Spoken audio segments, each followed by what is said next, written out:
Inefficient API endpoints can make your app slow, unresponsive, and costly to scale. So, in our Django app, we optimized every major endpoint so it can handle thousands of users while staying fast. First strategy we do is we batch fetching with .env method the global post view from our views.py instead of making it per post queries. So back then, our global post when loading 10 posts, if you query likes and comments per post, you're doing it like 10 plus 10 plus 10 queries because of 20 queries.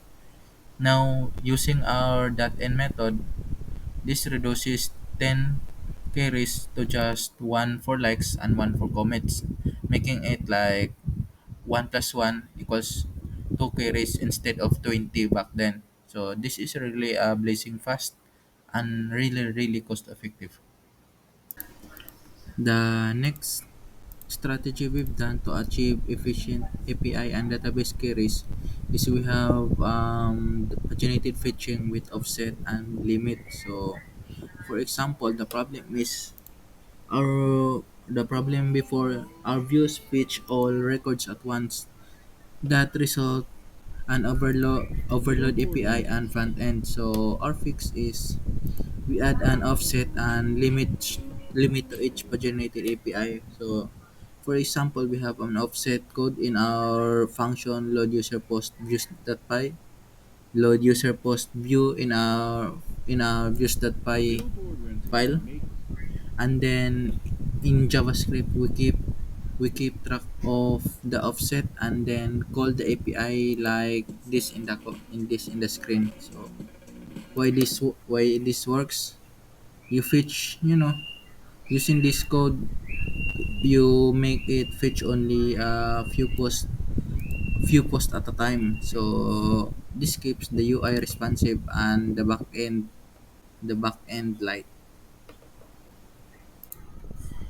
The next strategy we have to achieve efficient API and database queries is we have smart caching with Django Core and Cache. So the problem before, this is before, APIs are repeatedly called with the same parameters, especially during scrolling or refresh. So our fix, we use Cache get method and Cache set method. This is for offset or user ID. So in this global post view function, as you see in the screen, if a user scrolls up or reloads the page, the server doesn't hit the supabase again.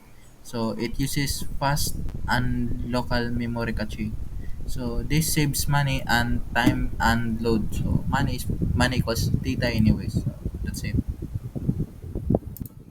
Next strategy is minimize that select fields to reduce the bandwidth. So for example, the problem before is using not specifying the dot select everywhere pulls unnecessary data like passwords, emails, or unused fields.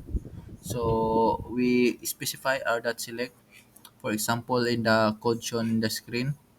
So we have here the dot select and then we specify it the full name and profile URL only. So why this is important? So the front end and back end exchange only essential data, so no other unused data. So this overall save the bandwidth and boost the performance of your web app.